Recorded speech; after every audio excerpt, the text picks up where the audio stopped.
देखो भाई, वो बदासे अस्पताल बनायो है। इन बदासे अस्पताल में अपने कई प्रकार की हाली सुविधा नहीं मिल रही है, ना अपने कोई प्रकार इनमें लाभ मिल रही है।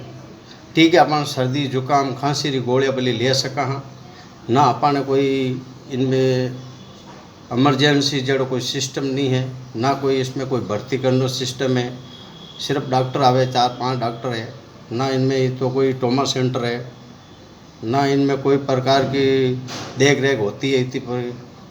यहाँ पे कोई अब ऐसा से कि कोई बड़ी अगर ऐसा कोई हो जावे तो ठेठ अपन शास्त्री नगर गांधी में या आप जावा बटे सट ले अस्पताल में, तो अपन रात रा कोई एड़ो कोई काम पड़ गो वे या दिन रा कोई काम पड़ गो वे, तो फिर अब इन अस्पताल में अपन कई लाभ मिल रही है, कई सुविधा मिल रही है।